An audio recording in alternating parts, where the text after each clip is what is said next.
On my wedding day, I noticed something strange about my husband's family. Their smiles were fake. Some even looked serious. My husband's aunt was the worst. She dressed like a witch, sitting in the corner with a gloomy face. All the servants looked lifeless, dressed in black, and there was no trace of joy in the air. But at that moment, I was still lost in the excitement of marrying into a rich family. I thought it was just some rich family tradition, but little did I know, this was just the beginning of a nightmare. After the wedding, I was having fun with my husband when I suddenly saw his aunt standing at the door. She urged us to hurry downstairs. That's when my husband awkwardly explained. In their large family, there was a tradition. Every new member had to play a card game on their wedding night. I didn't think much of it, just another strange, rich family rule. When I reached downstairs, everyone was already there, all dressed up. It seemed like the game was more important than the wedding itself.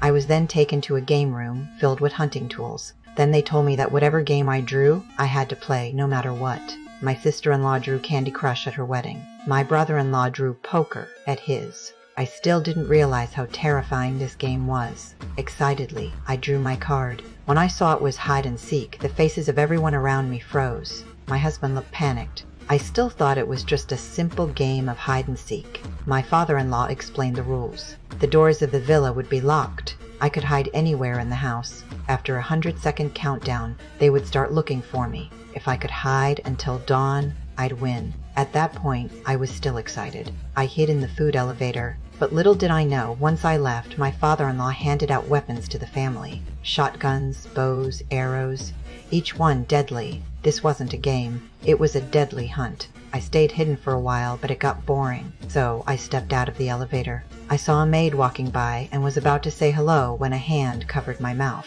I was pulled into a room. It was my husband. Before he could speak, the maid heard us and came running. My husband quickly hid me again. The next second, a gunshot rang out. The maid collapsed. I was frozen in fear. I held my mouth shut, not daring to make a sound. Then a group of people rushed in. My sister-in-law mistook the maid for me and shot her dead. That's when I realized the hide-and-seek wasn't a game. It was a deadly hunt, and I was the prey. The game had to continue. To keep me from discovering the truth, they decided to hide the maid's body. After they left, I was too scared to move. My husband pulled me into a servant's passage, handed me flat shoes, and confessed. 100 years ago, his great-grandfather made a deal with a demon for wealth. Every time a new family member joins, they must pass a test left by the demon. Most games are harmless, but hide-and-seek is a brutal hunt. The person who draws it will be sacrificed before dawn. If they don't, the family will be cursed. His uncle's family had refused the tradition,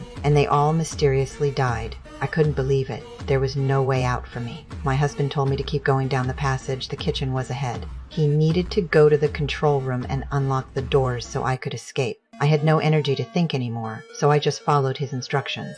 But at the end of the passage, there were two identical doors. I didn't know which one was the way out, so I just picked one and hoped for the best. What I didn't expect was, as soon as I stepped out, I ran into a group of people carrying the maid's body.